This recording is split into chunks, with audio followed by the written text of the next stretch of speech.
Hi, this is Adam from Small Town Machine Shop, and today we're going to remove the windings from this motor.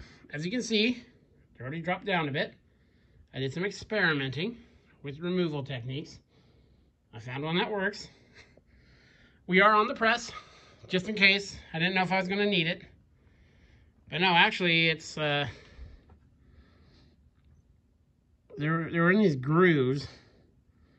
This outside material, I'm not sure what it is. It's pretty soft, but didn't take much to do to get that shifted down.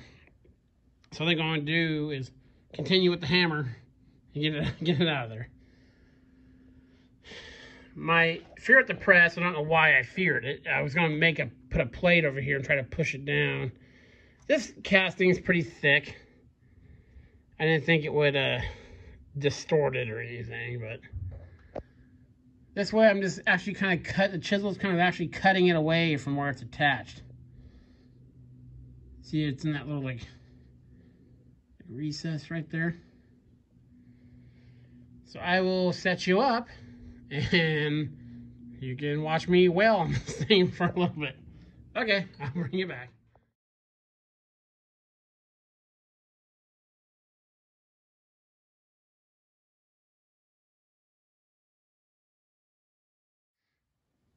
Okay, we got that out of there. It didn't really take much. What I discovered is when I was driving it out, well, not at the end, this was painted over. As you can see, it's a knurled pin. That, I believe, is what was holding that guy in there.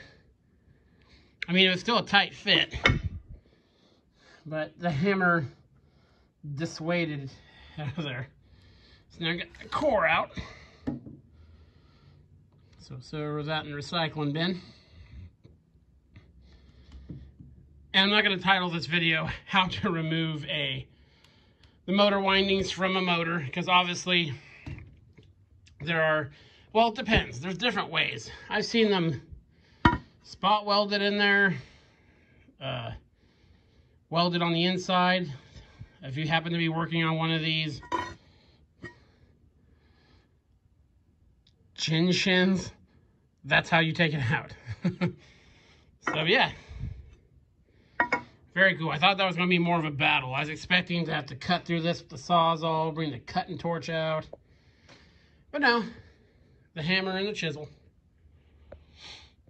So now what we need to do for the next part, which won't be today, because as you can see, the press is cleared off, a bunch of stuff's cleared off.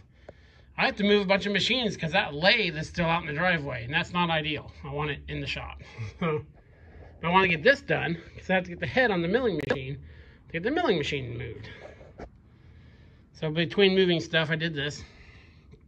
We will, in the next part, measure the width of our pulley and figure out how big of a window we need to cut in this guy, leaving ourselves enough leeway, of course. Now, the pulley on the motor that's going to be driving this motor might be smaller. I got to work out gear ratios, or not, pulley ratios and stuff. But we know it won't be bigger than the rotor-made pulley. So I'm hoping we can get between, you know, these two. Let's go look at the mountings and... yeah, because this sits, the mounting holes sit, you know, between two of these side ones. It's two bolts that hold it to the actually mill head. So one of these faces will be towards the back. And I'm hoping we can keep, you know, the rib structure in there. So, I'm not going to cut like a pie out of it. I'm just going to cut a window. So if I have to go through one, it's not a huge deal. If I have to do that, what I'll probably do is make the window narrower, as narrow as possible, without it, you know, irritatingly cutting the belt and stuff like that. But we'll just have to, we'll take a bunch of measurements and we'll lay it out and see. So yeah, getting closer, almost there. So yeah, this is Adam from Small Town Machine Shop. Please comment, like, and subscribe, and thanks for watching.